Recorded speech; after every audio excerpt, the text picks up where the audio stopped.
Hi guys! Welcome to my vlog. Magpapasok ako ng materyales sa Villarcadia.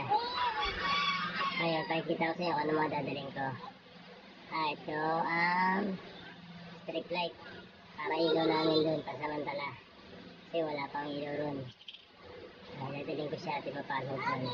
Sunset na siya, may wiring na rin siya. Lagay ko sa karton. Tapos itong aking laser. Ayan, may kaha na siya, may lagayan. Dadaling ko rin yan. Next ay welding machine ko.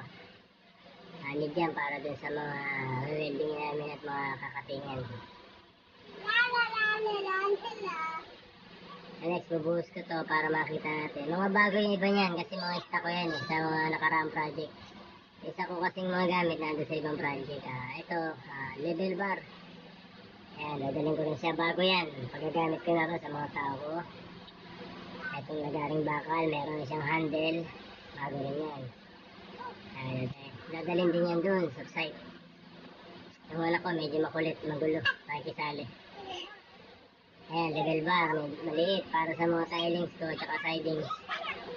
Isa lang muna dadaling ko. Ayan, sa pag-welding, kailangan meron tayo support sa mata. Lalagay din natin yan sa box. Ito, mga pait. Para paglalagay ng mga pinto, ano mang gagamitin pang wood finish yan. Ang gulo ng anak ko. Ito, rubber mallet. Pagka-tiles, pagagamit ko rin sa tao ko. Provide ko kasi mga gamit. Ayoko na sila magdadala. Ito, yung tiles. Pang-cutting ng tiles, para hindi na mag-grinder. Riveter kasi magsisiling din na meron. Kailangan namin yan, riveter. O siling yan. Sunod sa pangalawang bansa. Yung aking gamit. Nakita ko na sa plastic. Ayan, yung pang-electrical. Mag-electrical kasi ko. Pag-gamit ko na rin yan doon. Pero ako gagamit yan. Ako kasi mag-electrical doon. Ang susunod kong lalabas na gamit ay ayan, kunting numero or mga faring kasi sa siling din yan. Ayan, pang tiktik.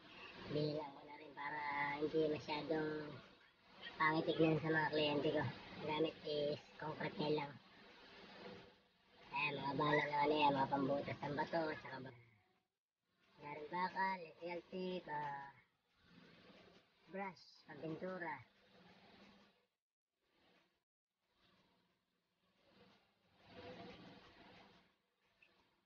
Kunin ko naman yan ako. Sakat ko yan. Ayan, tatlo, dadaling ko. Kaya sa site yan, para magamit. Ito, mga gaso tape para sa ceiling. Talagay na sa stickwell, sa mga paggagamitan. Maraming paggagamitan ako sa stickwell dyan.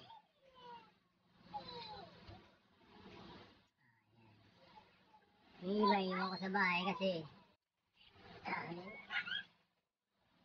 para may stock din ako sa mga susunod pang gawain.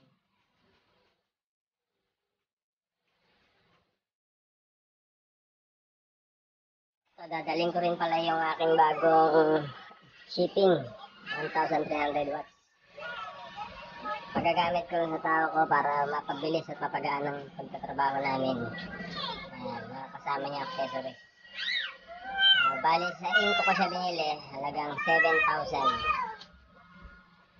Kinuha ko siya doon sa project ko ngayon para merong makatuang sa aking mga business of project na makukuha.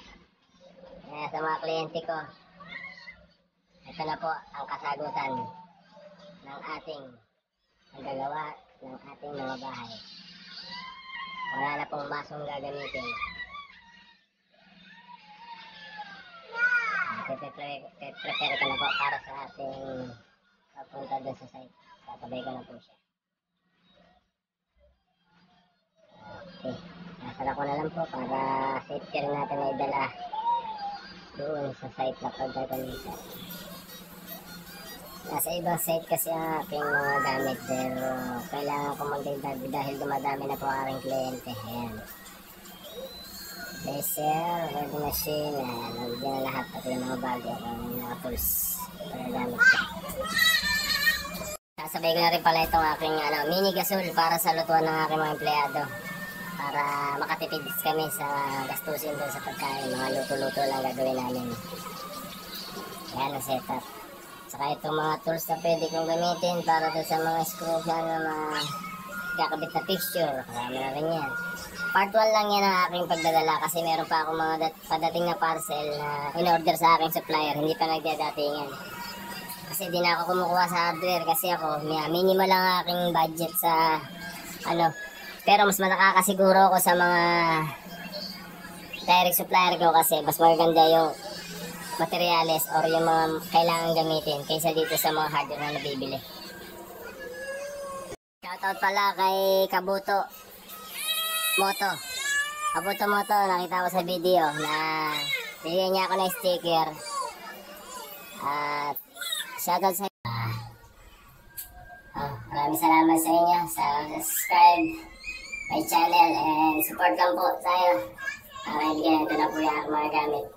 Maraming salamat po sa lahat ng nag-subscribe at tumataas po siya talaga. Nasa 900 plus na simula ko lang po pero maraming salamat po sa inyong lahat sa pag-antabay ng aking mga Peace out.